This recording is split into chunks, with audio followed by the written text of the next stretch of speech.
Time Sport. Résultats, infos, analyse. Toute l'actualité sportive est dans Time Sport tous les jours de 20h à 21h avec Bilal Nelman sur Beurre FM.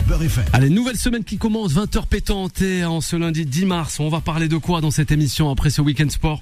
On va parler justement de Lyon gagnant et Marseille qui perd dans son entrecôte l'Orange Vélodrome ce week-end. Mais aussi le Paris Saint-Germain, attention au piège de Liverpool. Et oui, dans leur stade qui est Anfield Road, justement, ça va être assez chaud ce mardi soir 21h du côté de Liverpool. Et on aura le tea time de Mourad. On n'en dira pas plus sur le tea time de Mourad ce soir au 01 53 48 3000. C'est le numéro du standard, rien de plus simple pour réagir. On rappelle le débat du jour. Qui sera le mieux armé derrière le Paris Saint-Germain cette saison? Sur cette saison 2024-2025, on sait pas, on se pose la question. En tout cas, vous pouvez nous la donner au 01 53 48 3000.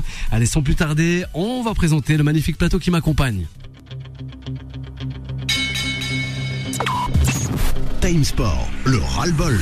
Elle est avec nous en ce lundi soir. C'est Alison, notre journaliste consultante. Bonsoir Alison. Bonsoir à toutes, bonsoir à tous. Comment ça va Alison? Oui, ça va bien. Elles vont bien les lunettes, Alison. Merci. Vraiment, tu as la classe, Alison. C'est la fatigue qui m'oblige à les porter. Ah ouais? Voilà. Reste fatigué. Voilà. C'est ça. Merci. Sympa. Mais non, je rigole. Voilà.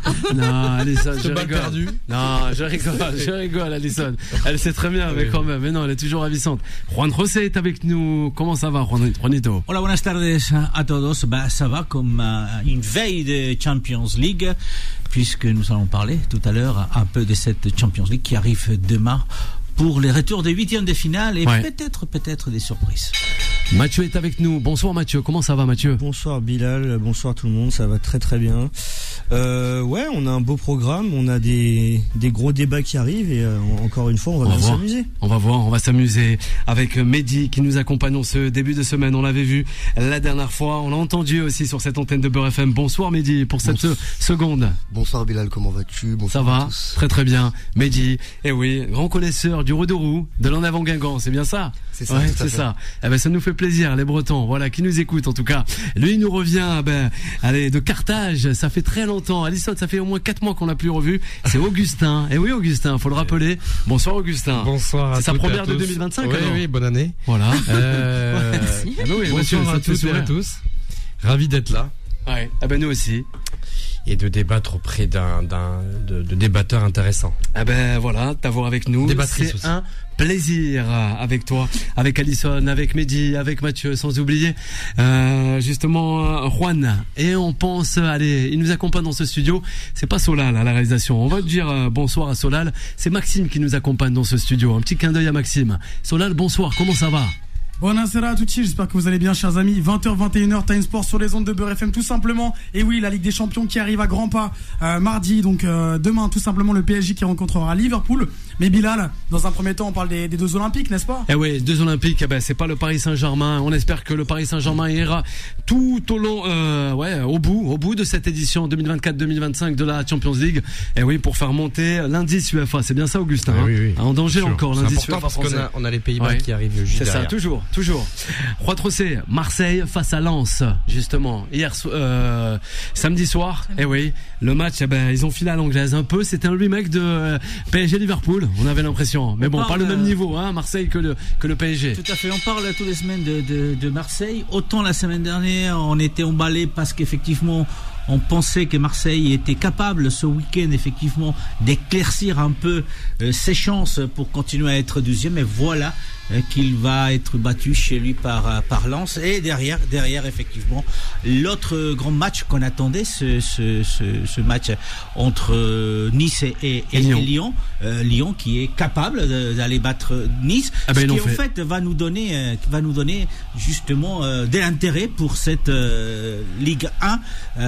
Puisque derrière, que ce soit Marseille, que ce soit Lille, que ce soit Nice, que ce soit Monaco, ça reste quand même 4 équipes capables d'aller prendre cette deuxième place derrière le PSG. Alors Marseille surprise en quelque sorte, parce que sincèrement je pensais qu'ils étaient capables de battre Lens.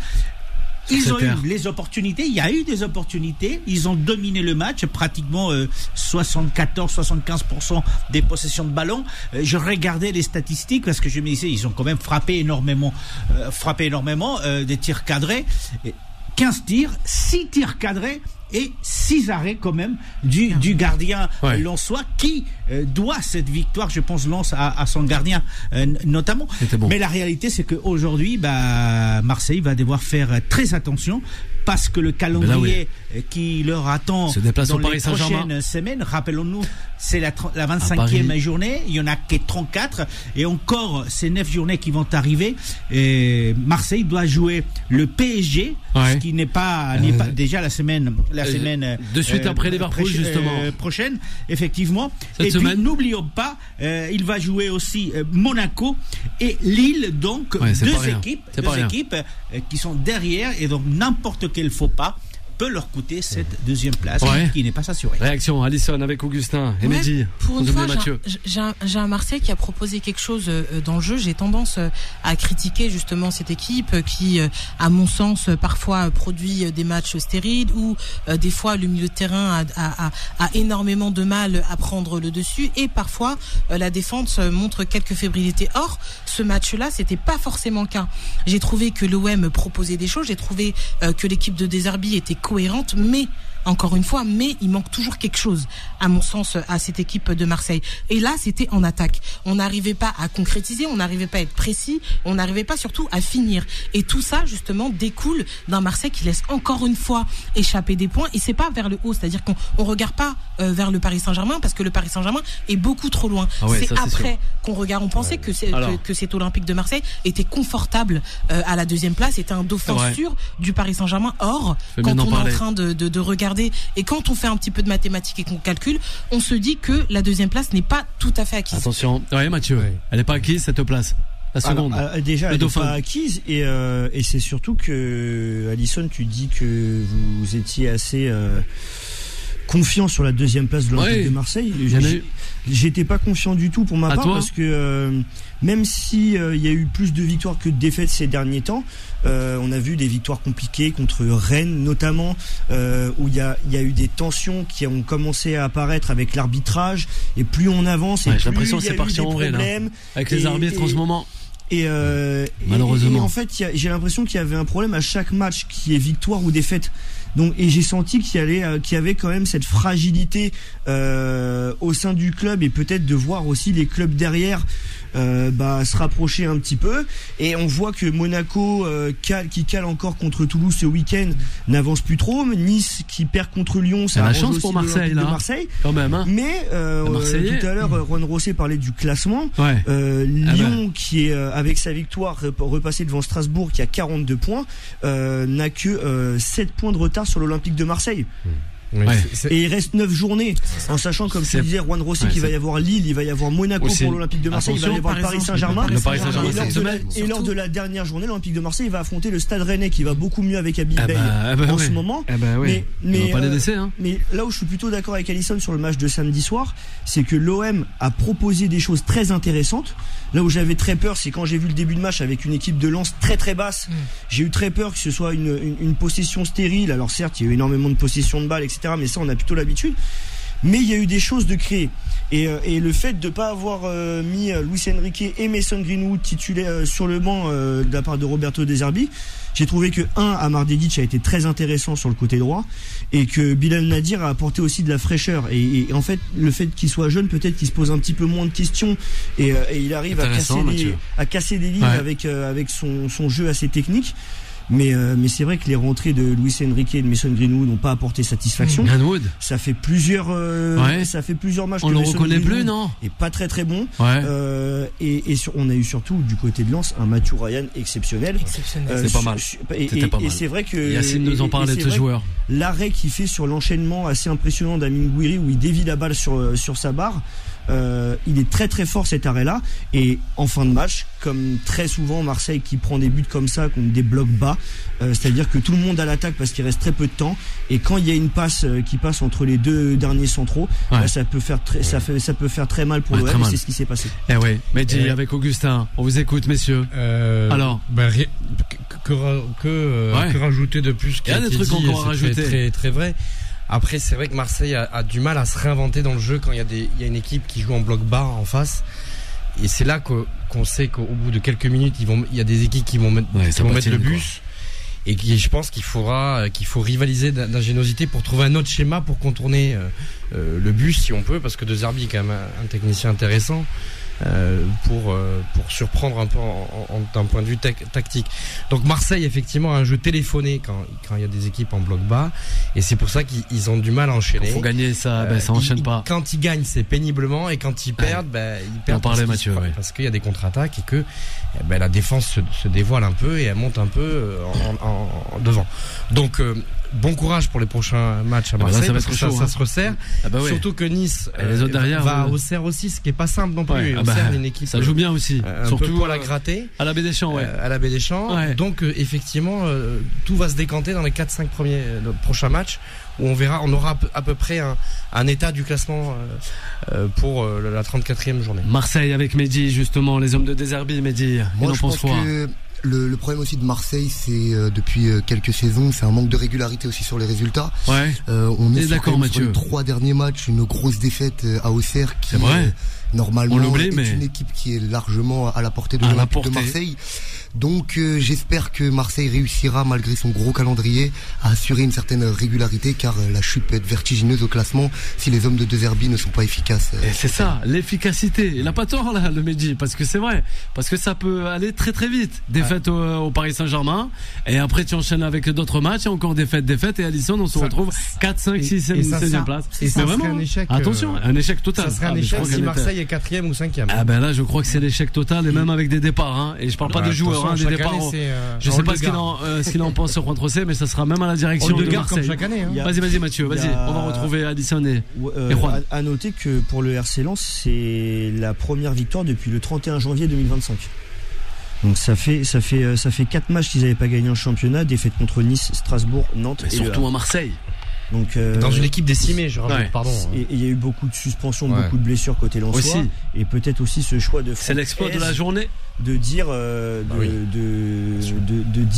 Franck Hez, de Will Steele, que être fort défensivement dans un premier temps, et s'il y a une opportunité de la jouer à fond, et c'est ce qu'ils ont très bien réussi à faire samedi soir. Juan Trocé. Je regardais ces 5 équipes effectivement qui luttent, qui vont lutter pour la 12e place pendant ces 9 prochains matchs. Effectivement, comme disait Augustin, c'est sur les 4-5 prochains matchs où on verra quelles sont les 2-3 équipes qui vraiment vont pouvoir lutter pour la 12e place, puisque on disait Marseille doit encore jouer le PSG, Monaco et Lille, et Lille doit quand même aussi jouer encore Lyon. Donc c'est des matchs qui peuvent être compliqués. Là on parle effectivement d'une différence de 6 points entre le 12e et le 5e. Donc effectivement ça se resserre énormément. Mais par contre le club qui techniquement a peut-être le calendrier le plus facile entre guillemets, ça reste Nice.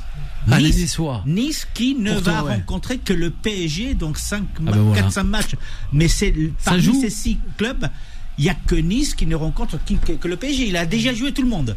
Donc effectivement, là, Nice qui est quand même pas mal placé, puisqu'il il est 3e à 3 points de Marseille. Le PSG, Lille et Monaco. Être celui qui va réussir le hold-up à la fin de saison, parce que leur calendrier n'est pas si mauvais que ça, même si effectivement, on disait Augustin, il va rencontrer Auxerre lors du prochain match. Équipe pour la gratter. Après, pour revenir aux Niçois, je pense que c'est juste. Les Niçois face à. Je pense que Lyon. Nice justement va craquer. Et au contraire, on sait à quel point Monaco finit toujours très fort les championnats. Je pense que Monaco a une vraie opportunité de remonter sur le podium, et si l'Olympique de Marseille ne se réveille pas très rapidement et ne regagne pas des matchs, va laisser sa 2e place à l'AS Monaco en fin de saison. Allez, vous restez avec nous, chers auditeurs et auditrices. On va marquer d'une courte pause et on revient, c'est promis, avec l'Olympique Lyonnais. Time Sport revient dans un instant. 20h, 21h, Time Sport avec Bilal Nenman sur Beurre FM. Et ça fait sourire Mathieu, 20h19, toujours en compagnie de Juan Trocé, Alisson qui est avec nous, Mehdi et sans oublier Augustin qui fait son grand retour. Notre aigle de Carthage, voilà. Oui. Où j'étais. Aïe, la sélection tunisienne à qui nous pensons, et aussi aux Tunisiennes et aux Tunisiens. Le 0153 48 3000, on revient avec les Lyonnais.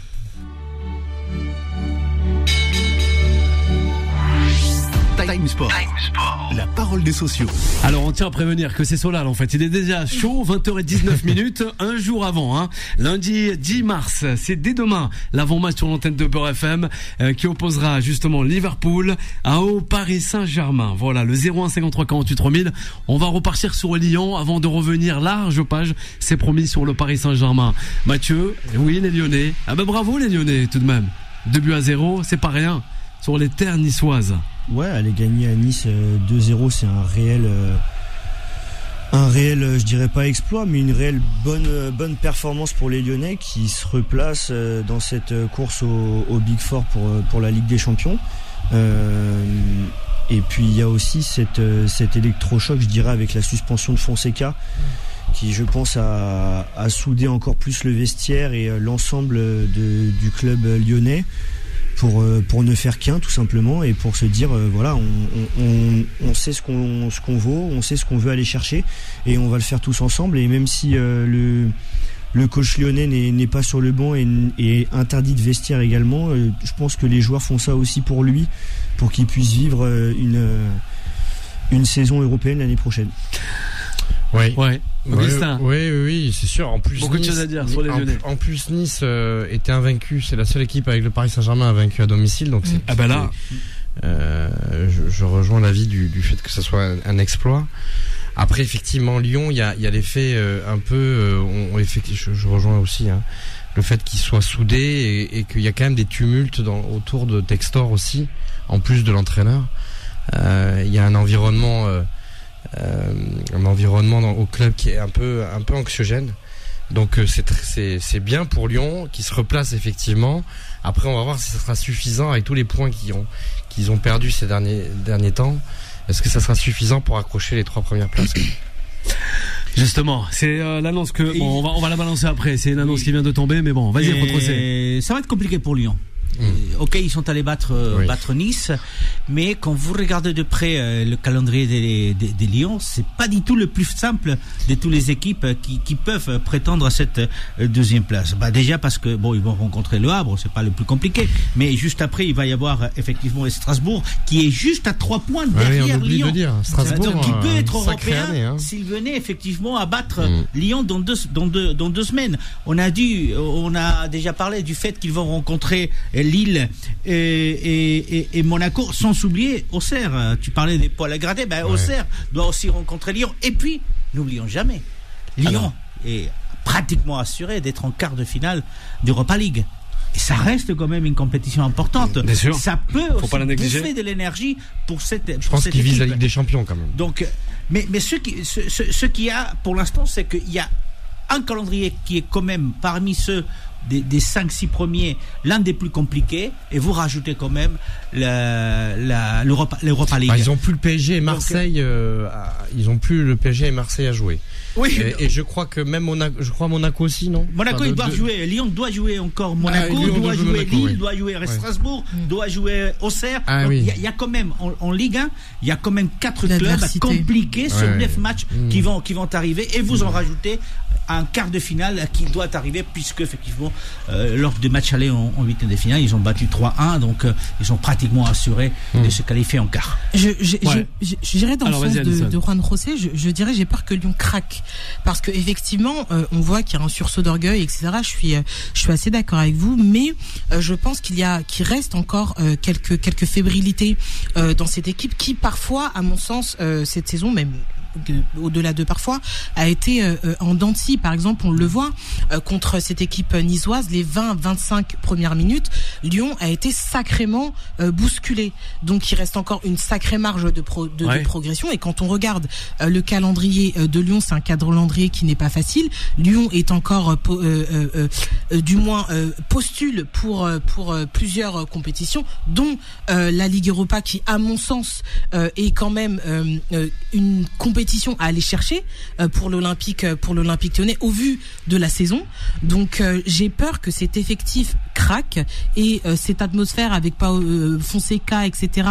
Ok, ça joue en leur faveur, mais ça met une pression quand même supplémentaire, je trouve, sur l'effectif, sur plus haut la direction, etc. Donc j'attends de voir les prochains matchs de Lyon, mais je suis pas persuadé que ça fasse podium, place européenne. Surtout alors on a la double peine, c'est quand même qu'ils soient privés de vestiaire. Ça va être difficile. 10 mois. Enfin, difficile. C'est pas sur 7. Beaucoup. Le règlement c'était 7 mois. Après c'est bien fait pour lui. Il y a Pierre Sage qui pourrait juste assurer les matchs. Oui. Tu rigoles, c'est Benji. La semaine dernière l'a balancé aussi sur cette antenne. Ouais, c'est pas faux, Alisson. Il l'a pas volé. Ouais, aussi. Je le dis aussi. Solal, des petites infos peut-être. Oui. Réaction, on t'écoute. Rapidement, vous parlez de l'écho qu'a eu le geste de Fonseca et le soutien qu'ont pu avoir certaines personnes à l'égard des joueurs de Lyon et l'inverse. Je sais plus qui autour du plateau disait que ça avait eu un rôle plutôt positif et que ça avait soudé les rangs de Lyon. Il y en a un qui s'est prononcé sur Fonseca, c'est l'ancien entraîneur de Liverpool qui a dit Fonseca suspendu 9 mois, j'ai des photos similaires avec un arbitre, carton rouge et 9 mois c'est énorme, heureux de ne plus être dans cette situation là. Et c'est Jürgen Klopp, l'ancien entraîneur de Liverpool, qui en a profité, il était en, je crois, voyage caritatif en Afrique du Sud pour défendre Fonseca. Moi je trouve que par rapport au fait que ça a pu souder les rangs de Lyon, je trouve ça clairement problématique parce qu'on en parlait. Si on commence à appuyer des gestes comme ça dans le football, c'est la première rupture qu'il peut y avoir. Bien sûr. Et ça peut que donner d'autres idées à des entraîneurs qui vont se sentir légitimes dans le futur d'avoir ce genre de comportement. Non, je pense pas qu'ils cautionnent le comportement de Fonseca et le geste, mais je pense que ça reste quand même leur entraîneur, c'est le capitaine du bateau et ils font bloc derrière leur entraîneur et celui qui doit être à la tête de l'équipe. Mais je pense pas qu'il soit assez fou pour cautionner un geste comme ça. Parce que quand on voit justement les images où Fonseca vient faire un tête contre tête avec l'arbitre de la rencontre contre Brest, on voit tout de suite Tolisso et Noama repousser leur entraîneur parce qu'ils savent très bien qu'il n'avait pas à faire ça. C'est une folie. Mais on l'écoute sur les Lyonnais. Moi, pour en revenir sur Lyon, moi je pense pas qu'il faut enterrer quand même cette équipe trop vite. Rappelons-nous l'année dernière quand même. Ils sont bien revenus. Cette série de victoires qui leur a permis quand même. Non, personne ne les enterre, mais je trouve qu'on est un peu trop dur, je pense, parce que c'est un groupe qui est au pied du mur peut quand même faire preuve quand même de bons résultats. On parlait du calendrier qui est un peu ardos, mais sinon on dit qu'ils veulent viser au moins les 4 premières places. Mais je pense que c'est faisable. Quand on voit la remontada, et je reste sur ces arguments-là qu'ils ont fait l'année dernière au classement, en milieu de saison, ils étaient limite à la relégation. Donc moi je pense que justement c'est un groupe qui est au pied du mur pour avoir quand même une réaction d'orgueil qui peut être quand même assez intéressante. Donc moi je serais plutôt d'avis à dire que Lyon pourrait terminer la saison en fanfare. Mehdi, de l'histoire de la Ligue 1, c'est la plus grosse remontada dans le classement qu'on n'avait jamais vu. On en a pas assez parlé. Oui, mais pour la deuxième partie l'année dernière. Benji en avait parlé. Il y avait l'auditeur aussi, Farid. C'est la plus grosse remontada de classement qu'il y a eu dans l'histoire de la Ligue des Champions. Bien sûr. De la Ligue 1. L'info de la soirée qui vient de tomber avant de partir du côté d'Anfield Road, justement, Alisson. C'est Clément Turpin qui arbitrera le fameux classico du football français. Eh ben oui. Le très consensuel Clément Turpin. Ben oui, l'arbitre français. La question c'est combien il a été payé et par qui? Mais non, ce sont tes propos. Mais non. C'est la Ligue, justement, qui l'a mandaté pour, voilà. Je parle pas d'arbitrage. Voilà. On parle pas d'arbitrage. Ok. Mathieu, une bonne chose peut-être pour ce classique du football français, PSG-OM de dimanche. Je me prononcerai pas sur la nomination de Monsieur Turpin. Ok. Tu risques quelques mois de suspension en radio sinon. Mathieu, je sais pas. J'avais l'impression de t'entendre. On dirait que c'était. On dirait qu'on était chez le confrère de TF1 lors d'une soirée Koh-Lanta. Ouais. Tu te prononceras pas. Il y a pas de problème. La Ligue a choisi Monsieur Turpin. Si la Ligue pense que Monsieur Turpin est le meilleur arbitre pour arbitrer ce classique. Et qu'il est capable. Je crois que d'ailleurs qu'il a déjà fait. Il a déjà fait plusieurs fois. Il est capable de faire preuve de pédagogie. Et de tenir la pression, il n'y a aucun problème. Ça va se passer la pédagogie dans ce match. On verra dimanche. Ouais, on verra dimanche. Mais dis, c'est ça, on verra dimanche. On laisse faire. Ouais, c'est Liverpool qui rencontrera dès demain soir 21h. Mathieu, ça va te faire moins sourire. Le Paris Saint-Germain, c'est justement, voilà, il est dans le délire. Ah ben ça va, c'est bon. Il récupère bien la semaine. Notre réalisateur, tranquillou. Il s'est bien reposé ce week-end. Les bookmakers, non pas français mais britanniques, les Anglais, 42% de chance de la qualification d'une victoire pour Liverpool, une prolongation à 25% et aussi 33% de chance, Alisson, pour le Paris Saint-Germain de Luis Enrique qui fait des merveilles. Tu en penses quoi sur cette rencontre justement Liverpool-PSG? Je pense que les bookmakers ne se sont pas beaucoup mouillés parce que dans mes souvenirs, c'est à peu près la même chose les statistiques au match aller et surtout 41. C'est ça. C'était 41, là c'est 42. Voilà. C'est ça. Parce qu'on a gagné, parce qu'ils ont gagné 1-0. Et non, moi je pense que le Paris Saint-Germain a toutes ses chances de l'emporter. Alors effectivement, il faudra être beaucoup plus réaliste et beaucoup plus tueur devant. Il faudra vraiment être un tueur de sang-froid. Mais j'ai été impressionné, moi, par ce Paris Saint-Germain. Je disais qu'on verra le vrai niveau du Paris Saint-Germain, nouvelle version de Luis Enrique, contre une grosse équipe. Et là, à mon sens, il a tenu fièrement la dragée plus que haute dans ce Paris Saint-Germain. Liverpool a été dominé de la tête et des épaules. Je pense que ce Liverpool-là, on ne l'a jamais vu comme ça depuis le début de la saison. On voyait que, par exemple, Mo Salah a touché très peu de ballons, que le milieu de Liverpool était complètement noyé par le milieu du Paris Saint-Germain, que sur les ailes, les latéraux étaient complètement acculés, qu'ils ne savaient pas s'ils devaient descendre, s'ils devaient monter, ce qu'ils devaient faire. On a vu Liverpool, à mon sens, qui s'attendait à ne pas avoir la possession de balles, mais qui, je pense, s'attendait à avoir beaucoup plus d'occasions en contre. Et là, ils ne les ont même pas exploité, ces phases justement de transition très rapide pour aller se projeter vers le but adverse. Donc moi, je suis très contente de ce Paris Saint-Germain, quoi qu'il puisse arriver demain. C'est-à-dire que même si le Paris Saint-Germain, même si le Paris Saint-Germain perd et fait un beau match, je trouve que ça ne sera pas un échec ou un aveu d'échec de la part de Luis Enrique pour la suite. Pour la suite, Juan José, Luis Enrique, personne peut dire aujourd'hui que le PSG n'a pas ses chances de se qualifier. D'autant plus qu'effectivement, Alisson l'a dit, ils ont fait un superbe match. Personne s'attendait à ce niveau de jeu du PSG, même pas Liverpool, puisqu'ils ont reconnu à la fin du match que l'intensité à laquelle a joué le PSG est très rare, a été très rare pour Liverpool.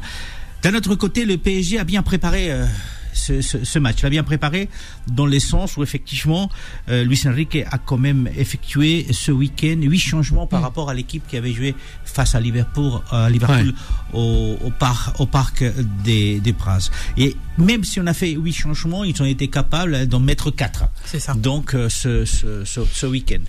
Après, par contre, ça sera pas le même match puisque Liverpool, il est chez lui, il sait qu'il est obligé avec ses supporters, devant ses supporters, mais qu'il est obligé de prendre le jeu à son compte parce que sinon ils vont se faire dévorer, bouffer comme ça s'est passé au Parc de Princes, sachant clairement qu'effectivement le but à la dernière minute, c'est une chance dans le football.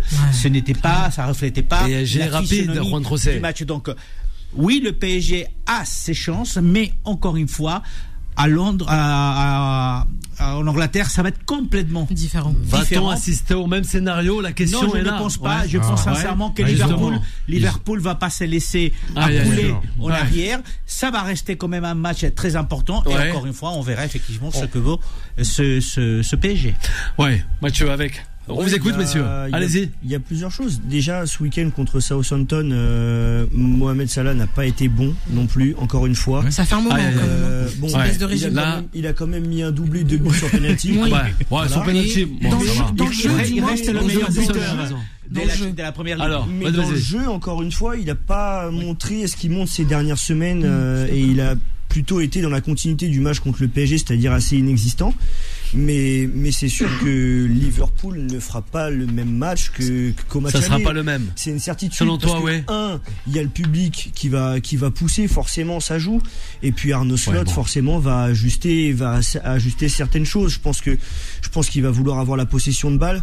Déjà, il va vouloir maîtriser un peu plus aussi ce côté au milieu de terrain et même défensivement. Il va falloir que ça passe plus sur les ailes pour embêter les latéraux parisiens qui n'ont pas du tout été inquiétés la semaine dernière. Mais c'est sûr que on n'a pas vu Liverpool faire 2 fois le même match. Là, même s'ils se sont imposés contre Southampton, ça n'a pas été très brillant, notamment de la part de Mohamed Salah. Ils ont eu la victoire au bout. Maintenant, je pense que ils sont complètement focus sur le Paris Saint-Germain et c'est sûr qu'il va devoir y avoir une réaction parce que si le PSG refait le même match qu'au match aller, le PSG, après il faudra marquer. Mais Alisson a fait une petite boulette en plus ce week-end contre Southampton. Attention la pression sur. J'ai cru qu'il parlait de moi, j'allais dire mais j'ai pas fait de boulette. Augustin Mehdi, ça fait sourire tout le monde. Oui. Alors après que rajouter après ces brillantes analyses. Je pense qu'à mon avis, PSG va devoir concéder la possession, bien évidemment, mais PSG va aller devoir chercher Liverpool aussi, prendre des risques dans le jeu. Non, je suis pas d'accord. Si, parce qu'ils perdent 1-0. Donc ils vont devoir prendre des risques. Je suis pas d'accord. Casser des lignes. Je suis pas d'accord de faire jouer à la baballe. Alors c'est vrai que c'est très très sympa, mais à un moment donné, ils jouent un peu à la baballe, quoi. Je suis pas d'accord quand tu dis que le PSG va laisser le ballon à Liverpool. J'ai dit que Liverpool voudrait avoir le ballon, mais je pense pas que Luis Enrique veuille laisser le ballon à Liverpool. Mais cette équipe ne sait pas faire. Donc moi je pense que ils jouent à domicile devant leur public. Donc après, je pense que le PSG aura pas la même possession que le match aller, ce qui est un peu différent. Parce que là, c'était quoi, 75-25. Mais je pense pas que Liverpool est 65-25 en termes de possession. Si déjà on arrive à 55-45 pour Liverpool, et en fait je m'attends à ce que Liverpool ait la balle. Mais après tout dépend ce que tu en fais de la possession. À un moment donné, je pense que Luis Enrique va demander à ses joueurs aussi je pense qu'il va mettre un pressing assez haut pour. Il a plutôt intérêt. Et je pense que la meilleure chose qui puisse arriver aux Parisiens demain, c'est qu'il y ait un but très rapide pour justement lancer cette dynamique et pour justement ne pas se laisser renverser par Anfield et par cette ferveur qu'il peut y avoir à Liverpool. Alors justement, on nous dit que sur les réseaux sociaux, Salah fait le Ramadan, les 10 premiers jours sont difficiles. Après, le corps s'habitue. Liverpool est favori, mais le PSG peut faire la différence en cette fin de rencontre. Voilà. Après, Salah, il a pas le même d'échec et match, oui. Non, mais c'est gentil, mais Salah, il a pas le même régime que monsieur et madame tout le monde. C'est-à-dire que pendant le Ramadan, les joueurs sont suivis par des nutritionnistes spéciaux dans leur club. Ils ont quasi un nutritionniste par personne qui fait le Ramadan. Allez, Mehdi, ce Paris Saint-Germain à Liverpool, il en pense quoi, Mehdi? Moi, j'en pense que c'est un match qui va rester très ouvert. Je pense que les Parisiens ont à cœur de enfin briser la malédiction des quarts de finale. Donc je pense qu'il faudra pas de round d'observation. Il va falloir rentrer dans le match très très vite, très dur. On connaît le jeu de Liverpool qui peut être très rapide. Mohamed Salah reste une menace malgré tout, comme l'a rappelé tout à l'heure. Ramadan ou pas. Ramadan ou pas. Ça reste le meilleur buteur de la première ligue. Donc c'est un joueur qui peut être très dangereux. La charnière centrale Konaté Van Dijk est aussi très solide. Donc je pense qu'il va falloir rentrer dans le match de suite et pas laisser Liverpool poser son jeu. Ils vont le faire, Mehdi. On y croit, Luis Enrique et ses hommes. Déjà, Luis Enrique cet après-midi on va terminer avec a reconnu que devant la presse qu'effectivement il aimerait garder la possession du ballon parce que c'est sa façon de faire. Parce que c'est son jeu. C'est uniquement c'est ce qui et donc après il va falloir effectivement que Liverpool essaie de récupérer aussi. C'est pas la possession. Après on sait que les transitions sont très favorables. On va voir. PSG. Alors la question qu'on se pose aujourd'hui essentiellement, c'est quelle va être l'attaque du PSG? Est-ce que on va jouer avec vraiment Dembélé sur le côté droit, Barcola sur le côté gauche et pas essayer de faire du Dembélé avant-centre pour le changer au bout de 25 minutes? Ça c'est la tactique, mais sincèrement le match va être complètement différent. Le PSG va essayer de garder le ballon, mais est-ce qu'il pourra le faire? Alors, garder le ballon en étant un peu efficace aussi. Mais justement par rapport à la compo d'équipe, ce serait très intéressant de voir un Gonzalo Ramos essayer de justement essayer d'attirer Konaté et Van Dijk, cette défense centrale de Liverpool. À savoir. Et justement, Juan Rosé, tu disais que les Parisiens avaient toutes leurs chances.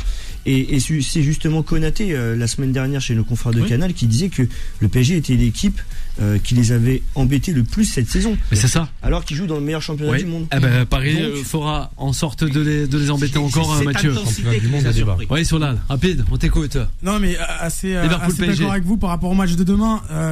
C'est vrai que là, on aura une rencontre qui est du cinéma absolu, ça va être fou, à Anfield en plus. Donc alors tu parles cinéma, PSG OM, ça sera au cinéma. Par rapport dans les salles de cinéma, mais je suis sérieux. Oui, je suis sérieux.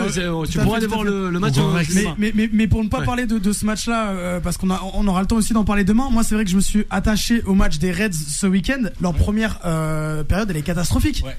Elle est catastrophique. Et ils doivent compter sur 2 pénaltys et la rentrée de Nunez en ayant pris déjà un but face au 20e du championnat anglais. C'est vrai que les années précédentes, c'était plutôt le PSG qui ratait son match avant la Ligue des Champions. Ouais, mais ça gagne, Liverpool. T'inquiète pas. Ça sera là. Allez, vous restez avec nous. Il y a le Tea Time de Mourad qui arrive à grands pas. Et on reste avec vous, chers auditeurs et auditrices. Il est 20h38. Time Sport revient dans un instant. 20h, 21h, Time Sport avec Bilal Nenman sur Beurre FM. Et de retour sur l'antenne de Beurre FM. Voilà, on est toujours en live, 20h41, une minute, excusez-moi. Ah ben oh là là, décidément. Ah désolé, hein, tu sais, pendant ces journées, elles sont assez longues de Ramadan. On se lève très très tôt pour dormir très très tard. Et oui, il y a beaucoup de boulot, hein, c'est ça. Augustin arrive, j'espère qu'il m'aidera dans ces tâches-là. Avec justement autour de la table, Alison, Juan José, sans oublier Mehdi à la réalisation. Solal, allez, on va en profiter pour retrouver le football anglais. Tea Time avec Mourad. Voilà, Mourad, oui, il est pas là, mais on pense à lui. Il est à l'écoute, à mon avis, de cette émission qui est Time Sport sur l'antenne de Beurre FM. On continue avec lui, avec ce Tea Time, comme chaque lundi soir, sa chronique justement légendaire, les chances de Liverpool. C'est ça, face au Paris Saint-Germain, Juan José. Une question, qu'il faut poser, Juan José. C'est une question qu'il faut poser, c'est une question que les Anglais se sont posées, puisque n'oubliez pas que 3 équipes anglaises sont en 8e des finales de la Champions League. Donc, déjà, ces équipes ont bien préparé justement ce match retour de 8e de finale. On va commencer par Arsenal qui a fait à l'extérieur un match nul face à Manchester United, mais n'oublions pas non plus que Aston Villa est allé effectivement battre à l'extérieur Brentford, je crois.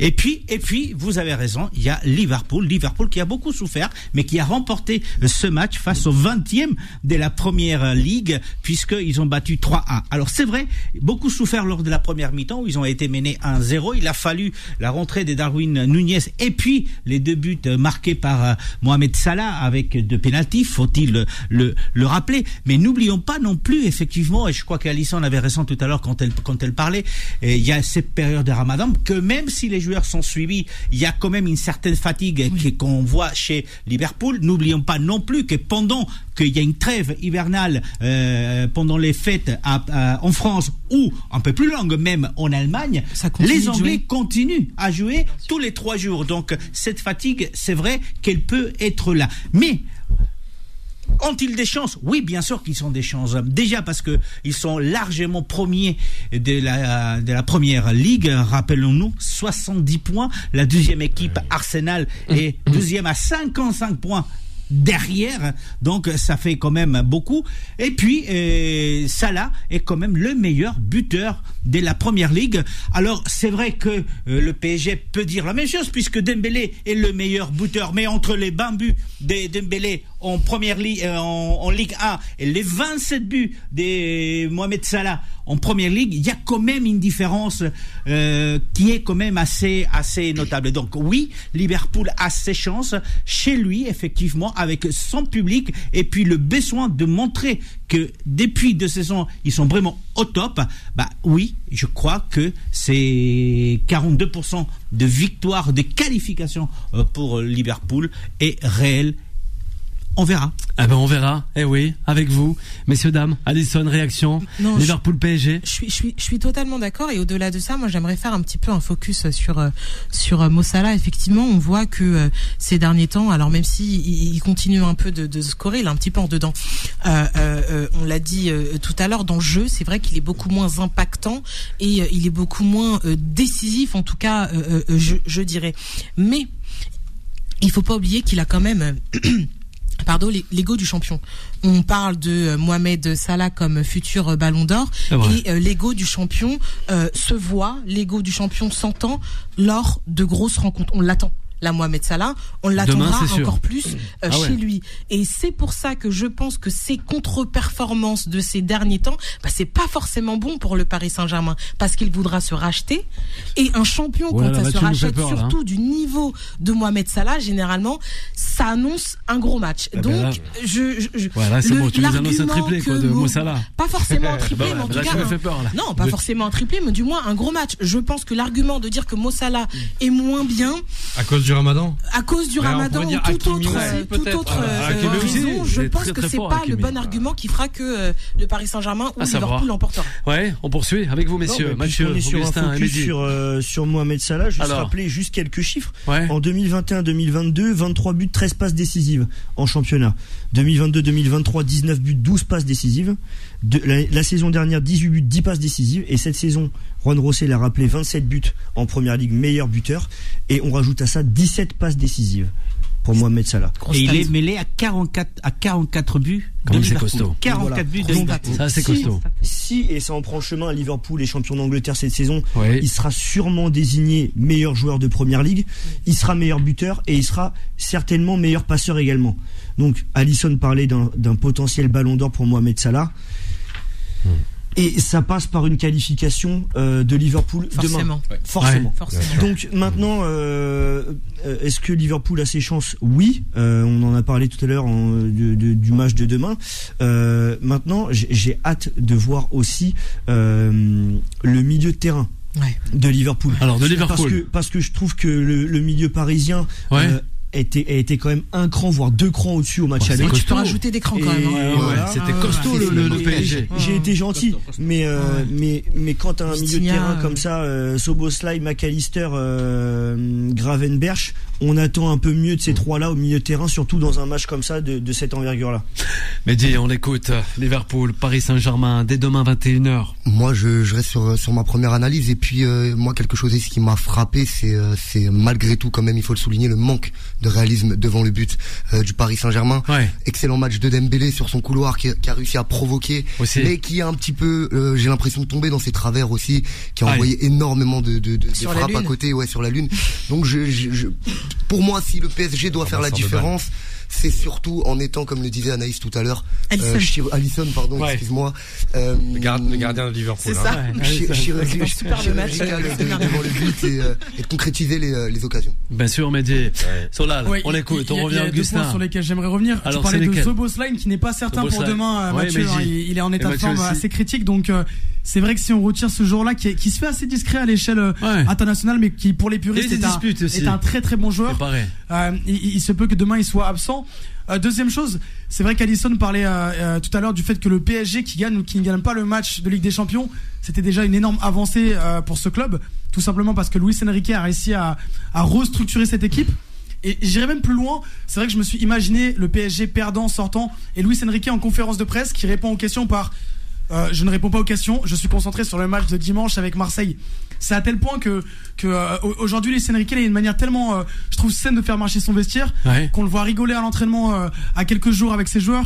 Il était déjà dans l'avion à 16h55 aujourd'hui pour arriver à Liverpool, et il y a vraiment une équipe qui pour une fois est concentré à 100% sur des objectifs purement sportifs et non pas externes. On avait parlé des polémiques avec Neymar très longtemps. On avait parlé de polémiques avec Mbappé. Les polémiques avec Vitinha, faut me les donner parce que je les connais pas, ni avec Nuno Mendes et autres. Alors Mathieu, Alisson, des polémiques. C'est très rapidement, c'est Samir la dernière fois qui disait.